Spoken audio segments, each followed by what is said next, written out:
Evet. Çok inatçı çıktı. Çekiç, darbe, levye. Her şeyi denedik, çıkmıyor. Yoksa başımıza bir iş açacak. Sonunda. Şu an çok şaşkınım.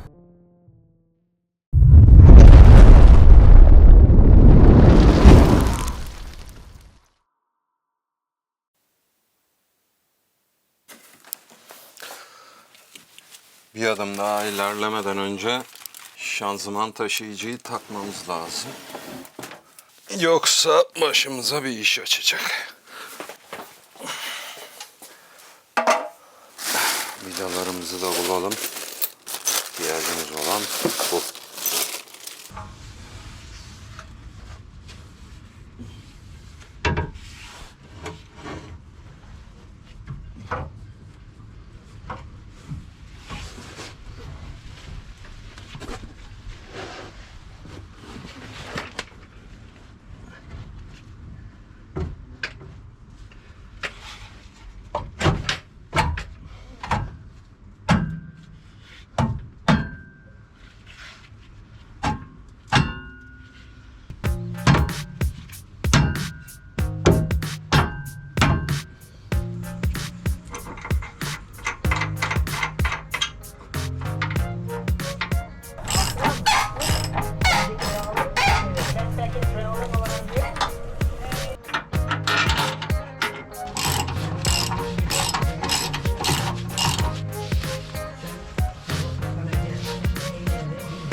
Şu an çok şaşkınım. Bu sefer sürprizle karşılaşmadık.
Evet.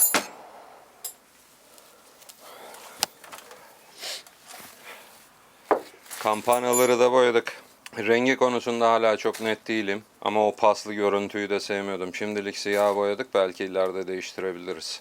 Cırtlak, sarı, kırmızı tonları istemiyorum. Ya arabanın rengine boyayacağız ya siyah kalacak. Jantların durumuna göre değişecek. Çünkü jantların da renkleri arabanın renginde olacak. Aynı tona çok fazla da boğmak istemiyorum. Belki siyah kalıp üstüne bir arabanın renginde yazıyı yazabiliriz. Onu da bitirdiğimize göre ufak ufak yükseltme kitine geçeceğiz. Canavarı ayakları üstüne bastırmaya başlayalım ki keyifli işlere geçebiliyor olalım. Geçemeyeceğiz ki. Arka taraf var. Neyse, kampanalar kurusun. O arada biz yükseltme kitini çıkartalım depodan.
Şimdi bu arabada Rough Country'nin 3,5 inç yükseltme kitini kullanacağız. Bir önceki arabayı takozlarla yükseltmiştik. Bunda hem kit, komple kit kullanmak istedim. Arabanın yaşı eski, amortör ve yayları nispeten artık bitmiş durumdaydı zaten. Artı daha yüksek olsun istiyorum çünkü daha büyük lastik takacağız. 35 lastik takacağız arabaya. Bunun için de Rough Country'nin 3,5 inç yükseltme kitini kullandım. Aşağı yukarı $1200 civarı. Bakalım kitimizde neler var. Kitapçığımız varmış. Montajı anlatan.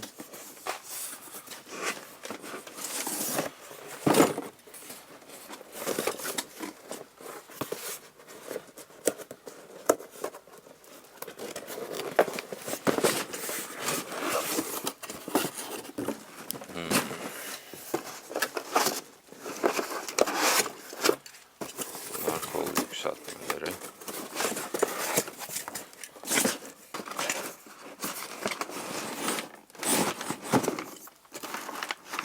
Amortisörlerimiz nerede?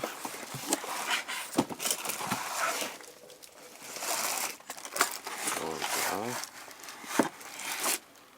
Ön amortisörlere ihtiyacımız var.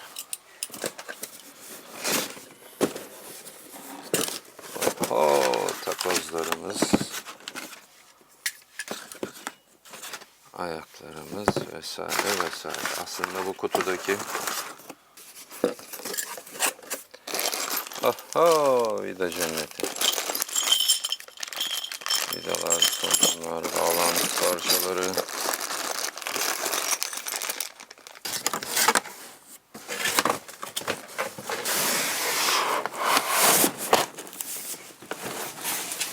O zaman demektir ki alttaki kutuda da yaylarımız var. Evet. Uzunlar mı arka, kısalar mı? Ya da uzunlar mı ön, kısalar mı? Zorlu bir süreç olacak. Ama halledeceğiz. Başlayalım bakalım.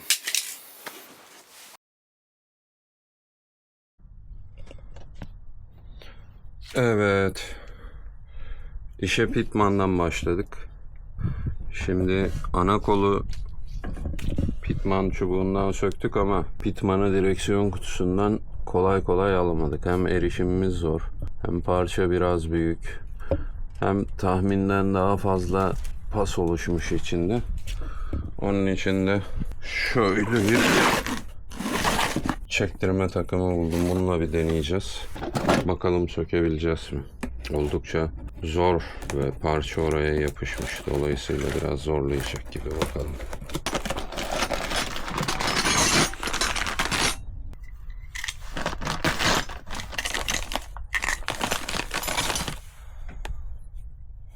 Bakalım bu oyun küçüğü işimize yarayacak mı?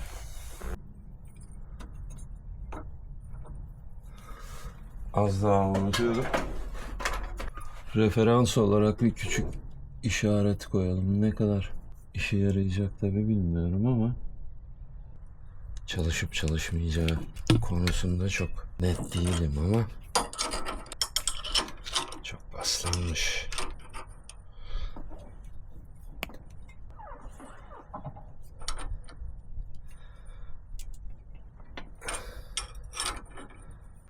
Galiba bu işe yaramayacak ama olmazsa 3 ayaklıyı deneyeceğiz. Olacak gibi değil çünkü çok yamuldu.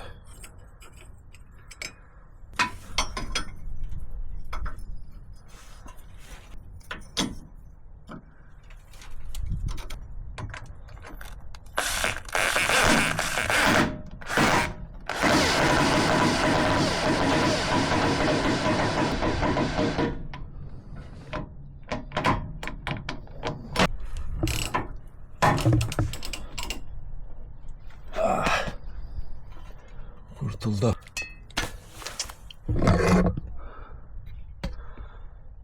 Yukarıdaki dişler atıyor.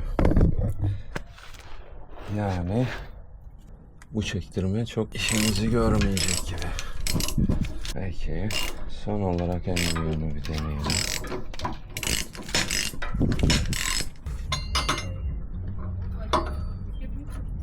Hadi dostum. Hadi bakalım bu sefer inşallah. Çünkü elimde başka kozum kalmadı.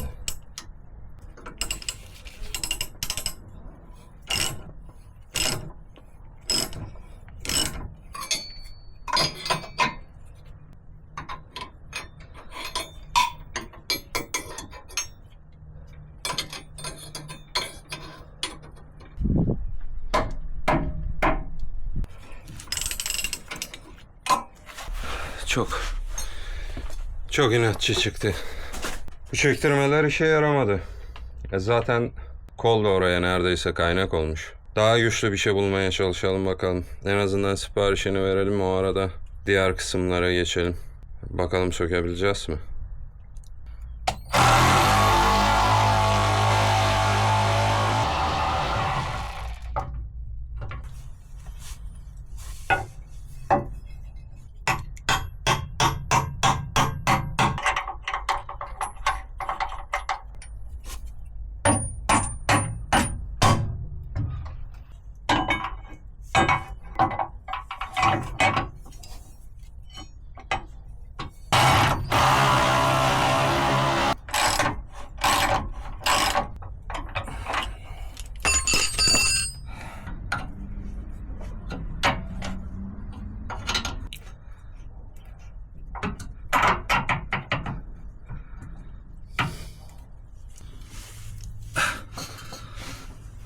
Evet. Hem manuelde yazdığı hem de benim tahmin ettiğim gibi bir de şimdi katalizöre takılıyor. Kesmemiz lazım.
Evet, üst kontrol çubuğunu da taktık mı bu tarafı da tamamlamışızdır.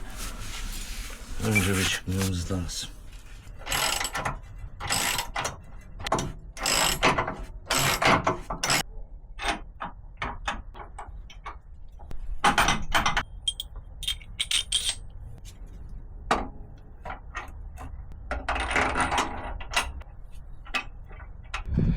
Şimdi sırada bu var. Uzun yaylarımızın artikülasyonda yerinden çıkmaması için böyle bir takoz koymuşlar kite. Takozu buraya vidalayacağız. Vidalamadan önce ortaya bir delik deleceğiz. Sonra hazır olacak.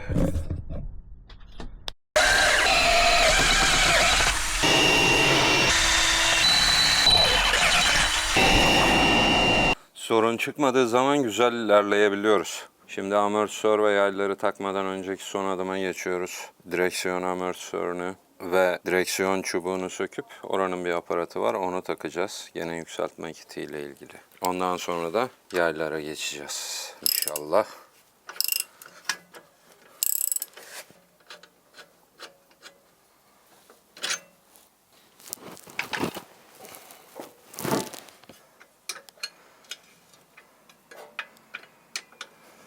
Her şey bu kadar komplike olmak zorunda mı?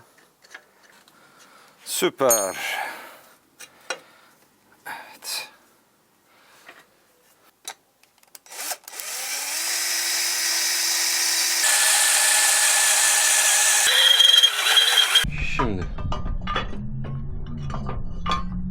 Önce bunun olduğu yerden kıpırdamaması için U vidamızı takacağız arkasından. Firma malzemelerden çalmış biraz. Pulları eksik göndermişler.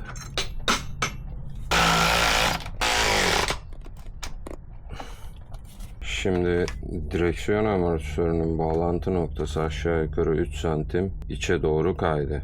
Dolayısıyla yönü de değişti. Şimdi biz de diğer bağlantı noktasının hem yönünü değiştireceğiz hem de 3 santim daha içe doğru kaydıracağız.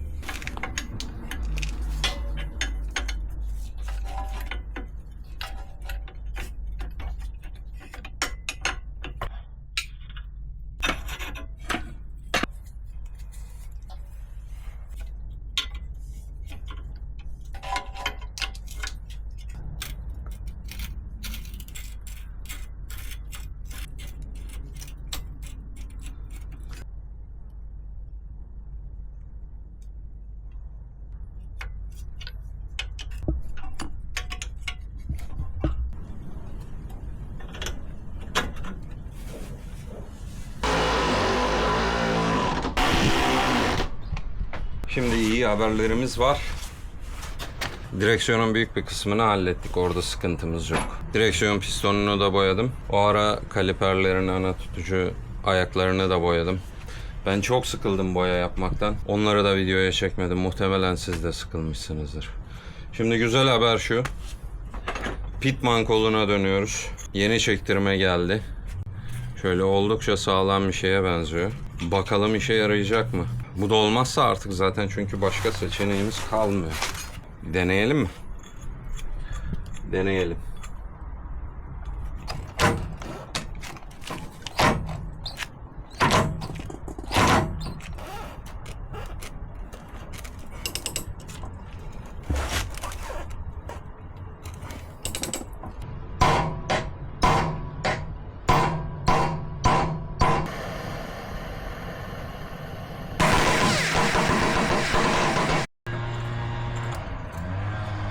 Şimdi biraz daha kısasını taktım az öncekine kıyasla. Tabi bu sığmıyordu. Biraz Pitman'ın kenarlarını taş motoruyla tıraşladık. Umuyoruz bu işe yarar. Vurmaktan keser parçalandı.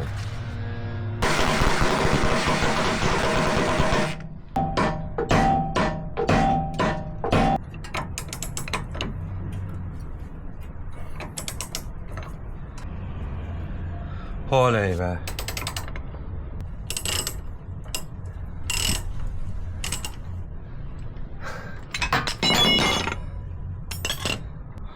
Böyle bir yapışma olamaz ya.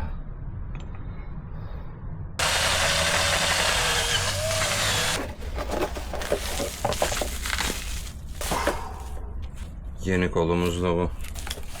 Önce bir bol bol gres yağı sürelim ki ileride biz ya da başkası tekrar aynı sorunla karşılaşmasın. Evet, eskisiyle mesafe farkı aşağı yukarı 5 santim var. Şöyle yapsam daha iyi görebilirsiniz. Şu. Ortalama.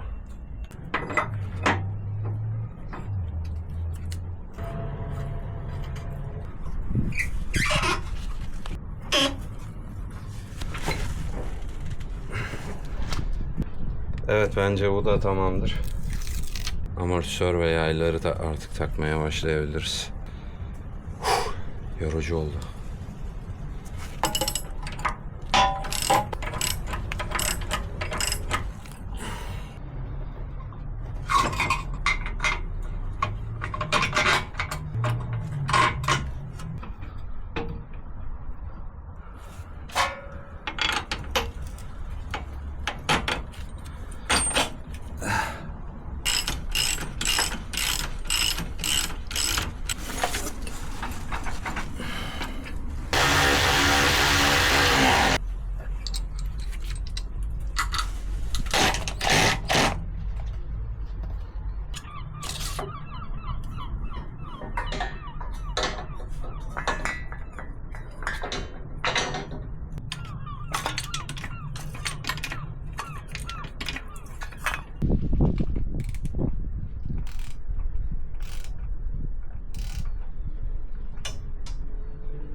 je. En wij zijn sinds kort, omdat het lekker weertje is, weet je wel, zijn wij ramen aan het dingen.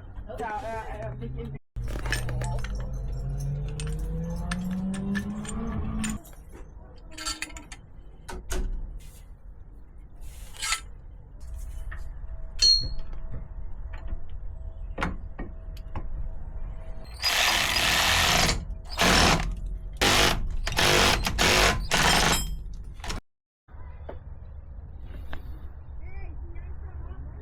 Sürücü tarafını bitirdik.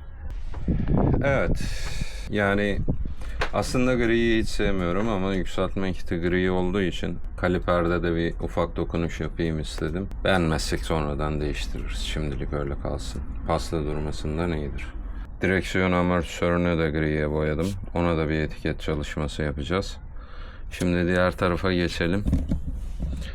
Orayı da bitirelim. Yükseltme bitsin ki arabayı çıkartıp ters çevirebilirim.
Hadi bakalım.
Evet.